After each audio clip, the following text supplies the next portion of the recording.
অ্যামোডিস syrup. অ্যামোডিস সিরাপটা হচ্ছে metronidazole গ্রুপের একটা ঔষধ। তো অ্যামোডিস সিরাপ হচ্ছে বিশেষ করে ছোট বাচ্চাদের পাতলা পায়খানা, কলেরা, আমাশয়, বদহজম ইত্যাদি ক্ষেত্রে ব্যবহার করা হয়। তো মেট্রোনিডাজলের কাজ হচ্ছে শুধুমাত্র পাতলা পায়খানা কিংবা আমাশয়ের ক্ষেত্রে না, অনেক সময় কাটা ঘা শুকানোর ক্ষেত্রেও মেট্রোনিডাজল ট্যাবলেট ব্যবহার করা হয়।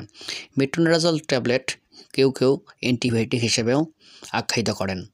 তো যার ছোট বাচ্চা আছে ফ্যামিলিতে, তাদের জন্য এই ভিডিওটা খুবই গুরুত্বপূর্ণ।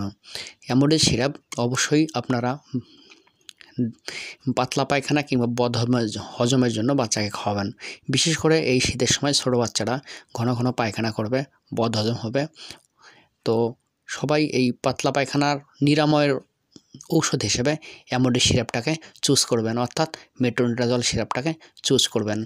এই মেট্রোনিডাজল সিরাপ আপনারা কতটুকু খাবেন? বাচ্চার বয়স যদি 6 মাস থেকে 8 মাস পর্যন্ত হয়, সেক্ষেত্রে হাফ চামচ করে দিনে 3 বার খাবে। বাচ্চার বয়স যদি 1 বছর থেকে 3 বছরের মধ্যে হয়, সেক্ষেত্রে 1 চামচ করে 3 বেলা খাবে। অথবা বাচ্চার বয়স যদি 3.5 থেকে 5 হয়, সেক্ষেত্রে 1.5 চামচ করে 3 বেলা খাবে।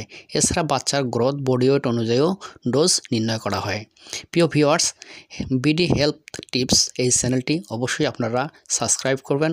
সাবস্ক্রাইব করে আমার পাশে থাকবেন এবং ঔষধ সম্পর্কে যাবতীয় টিপস পেতে আমাকে হেল্প করবেন।